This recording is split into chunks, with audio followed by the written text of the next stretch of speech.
2022년 6월 22일 오늘 우리에게 주시는 하나님의 말씀은 에스더 9장 1절에서 16절까지의 말씀입니다. 아달월 곧 12째 달 13일은 왕의 어명을 시행하게 된 날이라. 유다인의 대적들이 그들을 제거하기를 바랐더니 유다인이 도리어 자기들을 미워하는 자들을 제거하게 된 그날에 유다인들이 아하수에로 왕의 각 지방, 각 읍에 모여 자기들을 해하고자 한 자를 죽이려 하니 모든 민족이 그들을 두려워하여 능히 막을 자가 없고 각 지방 모든 지방관과 대신들과 총독들과 왕의 사물을 보는 자들이 모르드게를 두려워하므로 다 유다인을 도우니 모르드게가 왕궁에서 존귀하여 점점 창대하매 이 사람 모르드게의 명성이 각 지방에 퍼지더라. 유다인이 칼로 그 모든 대적들을 쳐서 도륙하고 진멸하고 자기를 미워하는 자에게 마음대로 행하고 유다인이 또 도성 수산에서 500명을 죽이고 진멸하고 또 바산다다와 달본과 아스바다와 보라다와 아달리아와 아리다다와 바마스다와 아리세와 아리데와 외사다 곧 함무다다의 손자요 유다인의 대적 하만의 10 아들을 죽였으나 그들의 재산에는 손을 대지 아니하였더라. 그날에 도성 수산에서 도륙한 자의 수요를 왕께 아뢰니 왕이 왕후 에스더에게 이르되 유다인이 도성 수산에서 이미 500명을 죽이고 멸하고 또 하만의 10 아들을 죽였으니 왕의 다른 지방에서는 어떠하였겠느냐. 이제 그대의 소청이 무엇이냐 곧 허락하겠노라. 그대의 요구가 무엇이냐 또한 시행하겠노라 하니 에스더가 이르되 왕이 만일 좋게 여기시면 수산에 사는 유다인들이 내일도 오늘 조서대로 행하게 하시고 하만의 10 아들의 시체를 나무에 매달게 하소서 하니 왕이 그대로 행하기를 허락하고 조서를 수산에 내리니 하만의 10 아들의 시체가 매달리니라. 아달월 14일에도 수산에 있는 유다인이 모여 또 300명을 수산에서 도륙하되 그들의 재산에는 손을 대지 아니하였고 왕의 각 지방에 있는 다른 유다인들이 모여 스스로 생명을 보호하여 대적들에게서 벗어나며 자기들을 미워하는 자 7만 5천 명을 도륙하되 그들의 재산에는 손을 대지 아니하였더라. 상황을 바꾸시는 하나님이라는 제목으로 하나님의 말씀을 선포하겠습니다. 앞선 이야기를 먼저 정리하면서 오늘의 말씀을 시작하려고 합니다. 모르드게와 에스더는 하나님의 백성 유다인으로서 자신의 신분을 드러내진 않지만 상황마다 묘사되는 모습들은 하나님을 분명하게 인지하고 살아가는 사람들로 보입니다. 그러나 그들은 제국 안에서 평탄한 인생이 아니라 오히려 하나님을 인지한 행동 때문에 더 꼬이고 난감해졌습니다. 아말렉 사람인 하만에게 무릎 꿇지 않은 모르드게 때문에 온 유다인이 몰살될 위기에 처하기도 하고 에스더는 목숨을 걸고 자신을 부르지도 않은 왕에게 나아가야 하는 죽으면 죽으리라는 믿음의 결단을 내려야 하기도 했습니다. 제국의 막강한 권력을 가진 하만에게 유다인이라는 신분조차 밝히지 못했던 모르드게와 에스더는 경쟁 상대가 되지도 않았습니다. 그러나 인간의 힘으로 결코 뛰어넘을 수 없는 막다른 절벽에서 하나님의 일하심을 선포합니다. 모르드게를 매달려고 한 나무에 오히려 하만이 매달리는 일이 일어난 것이죠. 그러나 그렇다고 상황이 전부 쉽게 해결된 것은 아닙니다. 그 모든 음모를 꾸민 하만이 죽었지만 유다인을 향한 재앙이 완전히 사라진 것은 아니었습니다. 왕의 반지로 도장을 찍어 공포한 조서는 왕 스스로도 취소할 수 없었기 때문이죠. 그러나 그 역시도 왕으로 하여금 모르드게를 세우게 하시고 모르드게는 하만이 꿈꾸던 지위를 차지하면서 유다인을 진멸하라던 첫 조서를 역전하는 두 번째 조서가 공포됩니다. 그것이 에스더 8장까지의 내용이었습니다. 이제 9장은 본격적으로 하나님이 세우시고 만들어 가신 일들이 시행되는 장면들이 나옵니다. 왕의 조서들이 시행되는 날이 다가온 것입니다. 반드시 죽어야 될 존재였던 유다인들이 도리어 살아야 되는 자로 변하는 구원의 날이 온 것이죠. 어쩌면 차라리 지금 죽을까 하는 포기의 마음으로 세월을 보냈던 사람들이 이제는 기쁨의 날로 변화된 것입니다. 2절과 3절은 그래서 마치 마지막 때의 모습을 연상하게 합니다. 원래는 죽을 수밖에 없는 죽어야 될 운명의 사람들이 오히려 그들을 죽이려던 자들을 치라는 두 번째 조서를 받고 그대로 시행하게 됩니다. 유다인이 이 세상에 없어질 수 있었던 날이 오히려 유다인의 승리의 날로 바뀐 것이죠. 5절부터 10절은 그 역전의 날을 자세하게 그리고 상세하게 묘사를 해줍니다. 그러나 유다인들이 하는 행동을 마치 감정적인 복수극으로 읽으면 안 됩니다. 성경은 의도적으로 하만과 모르드게의 조서에 등장했던 몰살시키다라는 동서를 아예 빼버립니다. 그리고 우리말 성경에는 동사로 표현되어 있지만 원어로는 명사형을 씁니다. 동사에서 명사로 변형된 것을 주석가들은 유다인의 절제를 나타내기 위한 것이라고 해석하는데 10절을 보면 그 해석이 타당해 보입니다. 유다인은 절대 법의 테두리를 넘어서지 않습니다. 그들은 자신들에게 허가된 부분까지만 실행하고 그 이상의 행동을 하면서 선을 넘지 않고 절제를 합니다. 인간이 감정적으로 변하면 이성이 마비되고 절제를 상실하게 됩니다. 그러나 모르드게를 필두로 한 유다인들의 행동은 감정이 지배하는 처절한 복수극이 아니라 하나님의 계획하심을 온전하게 시행하는 모습을 보여주는 것이죠. 왕의 조서가 시행되고 12절에 다시 왕은 에스더에게 원하는 것이 있는지 묻습니다. 에스더는 기회를 놓치지 않고 13절에 두 가지를 요청합니다.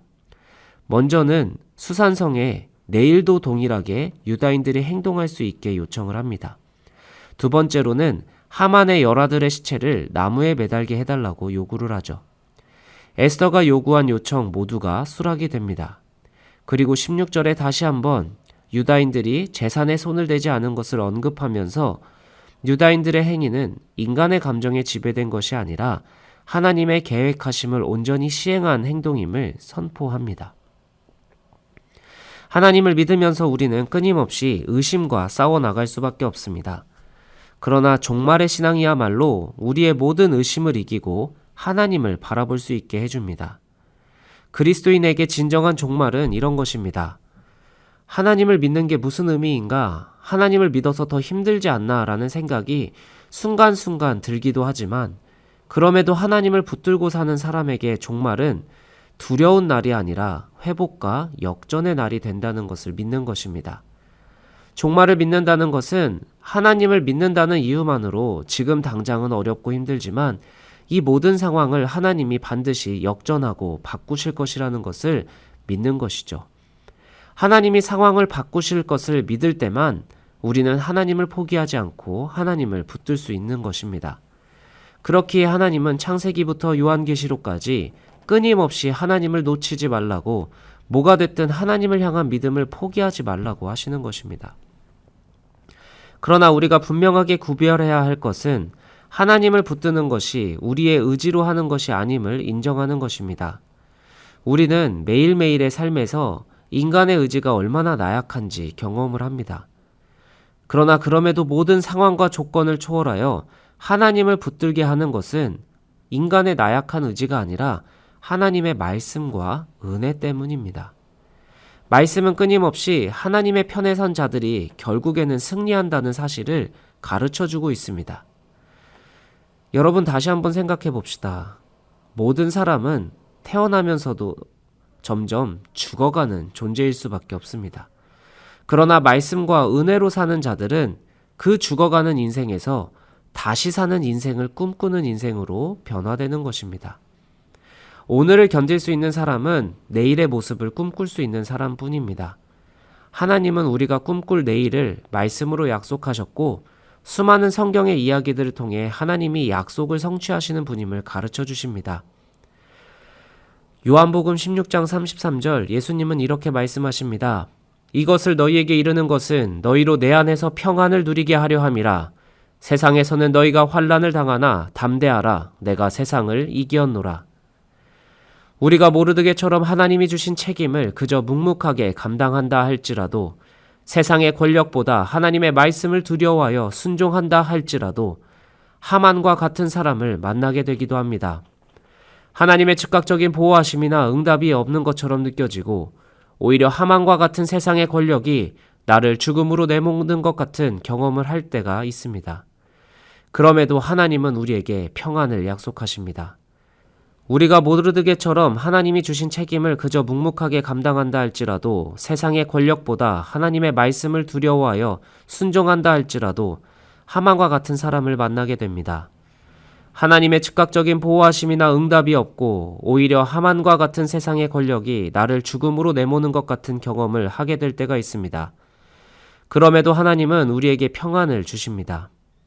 그리스도인이 결국 누리는 가장 큰 복은 하나님 안에서 평안을 누리는 것입니다.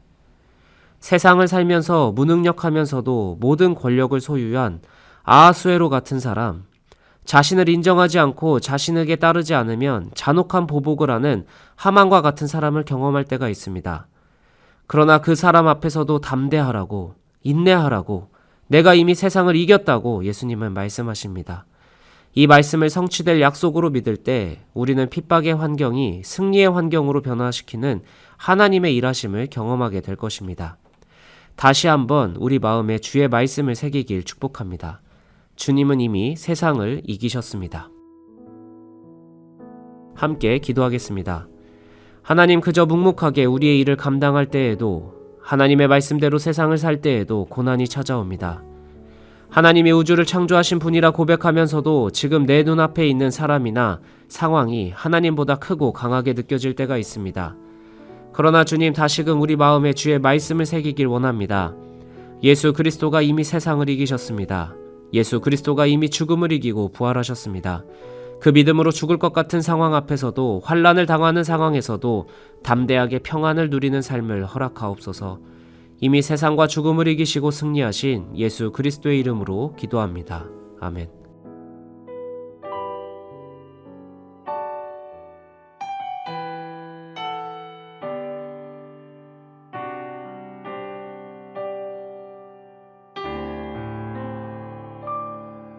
우리 오늘 눈물로 하늘에 씨앗을 심는다. 꿈꿀 수 없어 무너진 가슴에 저들의 푸른 꿈 다시 돋아나도록 우리 함께 땀 흘려 소망의 길을 만든다. 내일로 가는 길을 찾지 못했던 저들 노래하며 달려갈 그 길, 그날에 우리 보리라. 새벽 이슬 같은 저들 일어나 뜨거운 가슴 사랑의 손으로 이 땅 치유하며 행진할 때 오래 황폐하였던 이 땅 어디서나 순결한 꽃들 피어나고 푸른 의의 나무가 가득한 세상 우리 함께 보리라. 그날에 우리 보리라.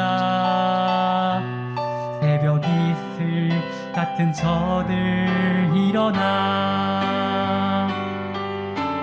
뜨거운 가슴 사랑의 손으로 이 땅 치유하며 행진할 때 오래 황폐하였던 이 땅 어디서나 순결한 꽃들 피어나고 푸른 의의 나무가 가득한 세상 우리 함께 보리라. 오래 황폐하였던 되었던 이 땅 어디서나 순결한 꽃들 피어나고 푸른 의의 나무가 가득한 세상 우리 함께 보리라. 우리 함께 보리라. 우리 함께 보리라.